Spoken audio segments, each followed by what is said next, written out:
నుంచి. బట్ అంటే చైతన్య గారు జనరల్ గా కొంచెం అంటే అంటే బాగా ఓపెన్ అప్ అలా ఉండరు, రిజర్వ్ ఉన్నట్టు ఉంటారు. బట్ కానీ అన్ని విషయాలు అడిగి తెలుసుకుని మరి ఆయన క్యారెక్టర్ లో ఇన్వాల్వ్ అయ్యంటారా? ఈ మూవీలో చైతన్య గారు అంటే మన జనరల్ గా చైతన్య గారు అంటే కొంచెం ఇంట్రోవర్ట్ అండి ఆయన ఏంటంటే ఇంటర్నల్ గా చాలా ఉంటది అనమాట. బట్ అది బయటికి చూపించరు. నేను చూసానండి దగ్గరగా ఈ మూవీలో ఆయన ఎంత కష్టపడుతున్నారు. ఆయన ట్యాన్ అవ్వడానికి అంటే ఒక మేకప్ తోనే ట్యాన్ చేయకోకుండా మామూలుగా కంప్లీట్ మేము బాగా అప్పుడు చాలా హీట్ ఉండేదండి బీచ్ లో, ఫుల్ వేడి అనమాట. అసలు ఒక 2-3 మినిట్స్ కూడా మనం షాడో లేకుండా ఉండలేని పరిస్థితి. అట్లాంటి ఆయన గొడుగు వాడలేదండి, ఎక్కడ గొడుగు వాడలేదు, ఎక్కడ నీరసం లేదు. ఎండలో ఉంటే ఆటోమేటిక్ నీరసం వచ్చేస్తుంది. చాలా ఎనర్జెటిక్ గా షాక్ అనమాట. నేనే అంటే నా వల్ల కాలేదండి. అదే ఆయన 2 మినిట్స్ ఎండలో ఉండలేకపోయాను. అలాంటిది కంప్లీట్ ఒక శాండ్ ఫైట్ చేసామండి. శాండ్ ఫైట్, వాటర్ బ్యాక్గ్రాప్ లో ఒక శాండ్, చెట్టు చూసిన చుట్టూ శాండ్, వాటర్ అండి. ఇంకా నార్మల్ గా ఉండే ప్లేస్ కన్నా ఎక్కువ టెంపరేచర్ ఉంటది అక్కడ.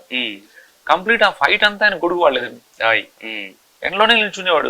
షార్ట్ లేనప్పుడు కూడా ఎండలోనే ఉండేవాడు అనమాట. ఏంటంటే న్యాచురల్ ట్యాన్ అవ్వాలి.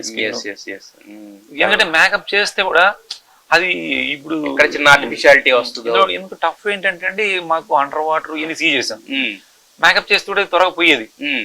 ఒక షాట్ లో డార్క్ గా ఉండేవాళ్ళు వెంటనే ఫేర్ కనిపించేవాళ్ళు. అందుకని ఆయన ఏంటంటే న్యాచురల్ గా ట్యాన్ అవ్వాలి అనే దాని మీద చాలా కష్టపడ్డాడు. అంటే కష్టపడడం ఏంటంటే అక్కడే మనకు సినిమా మీద ఎంత ప్రేమ ఉంది, ప్యాషన్ ఉందని తెలుస్తుంది. అప్పుడు మనం ఏమంటే హీరోని ఇంత వర్క్ చేస్తున్నాడంటే ఇంకా మనం ఎంత వర్క్ చేయాలి అనే దాని మీద ఈ సినిమాకి చాలా డీటెయిలింగ్ అండి. ఎక్కడ కూడా మనం వదలకూడదు. ఎందుకంటే ప్రొడక్షన్ హౌస్ అన్ని ఇస్తుంది. ప్రొడక్షన్ హౌస్ ఒక అంటే గీతార్ట్స్ నుంచి అంటే ఒక రకంగా చెప్పాలంటే ప్రొడక్షన్ హౌస్ సినిమాలు చేయడం ఓకే, కానీ దీన్ని వాళ్ళు చాలా ప్రెస్టీజియస్ గా అంటే ఇది 100% నమ్మకం పెట్టేసి ప్రాణం పెట్టేసి అంటారు, అలా చేసినట్టు అనిపించింది మాకు నుంచి. అంటే ఈ సినిమా అంటే ఏదో ఒక రిలీజ్ డేట్ లాక్ చేసుకునే దానికి ఇబ్బంది పడకూడదు అన్న థాట్ లో అన్ని ఎవ్రీథింగ్ చేసినట్టున్నారు కదా.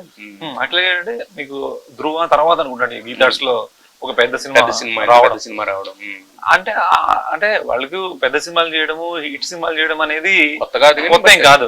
కాకపోతే ఇప్పుడున్నటువంటి సిచ్యువేషన్ లో ప్రతి సినిమా కూడా ఒక ఆడియన్స్ ఒక బిగ్ స్క్రీన్ ఎక్స్పీరియన్స్ కోరుకుంటున్నారు. బట్ అలా అని చెప్పేసి ఫిషర్మెన్ కమ్యూనిటీ అనేది ఒక డాక్యుమెంట్ లా రాకూడదు. అవును, అది మెయిన్ ఇంపార్టెంట్. అది ఆడియన్స్ కి ఒక కొత్త విజువల్ రావాలి. అంటే దానికి ఎక్కువ వర్క్ చేసాం, ప్రీ ప్రొడక్షన్ వర్క్ ఎక్కువ చేసామండి. అదే ఇందాక మీరు అడిగినట్టు ఏంటంటే ఆ బోర్డ్స్ అన్ని పెట్టుకొని చూసుకోవడం కూడా అన్ని ముందే రెడీ చేసుకున్నారు కదా. బోర్డ్స్ అన్ని డీటెయిలింగ్ ఎలా ఉండాలి ఏంటంటే అంటే అసలు జాగ్రఫీ ఎలా ఉండాలి, ఇప్పుడు పాకిస్తాన్ జైలు మనకి ఎలా ఉండాలి అనే దాని మీద ఒక చిన్న మేనేజర్ చేసుకున్నామండి. అలాగే బోర్డ్ సీక్వెన్స్ చాలా పెద్ద సీక్వెన్స్ అనమాట. అది మన వాటర్ మీద ఎంతసేపు ఉండొచ్చండి బోర్డ్ సీక్వెన్స్ అనేది? దీంట్లో బోట్ సీక్వెన్స్ ఉంటుందండి నాకు తెలిసి ఒక 15 మినిట్స్ వరకు. ఓకే, అంటే ఫైట్ లా కాదండి, సముద్రం మీద ఒక పెద్ద ఒక ఎమోషనల్ యాక్షన్ సీక్వెన్స్ ఉంటుంది, ఫైట్ కాదు. అంటే సముద్రంతోనే ఫైట్ అండి అంతే. సముద్రం విజృంభిస్తే ఎలా మనం బయటపడతాం అన్నది అంటే మీరు చెప్తుంటే మాకు అర్థం ఉందండి. ఒక విజువల్ వండర్, విజువల్ ఫీస్ట్ ఉండబోతున్నారు స్క్రీన్ మీద.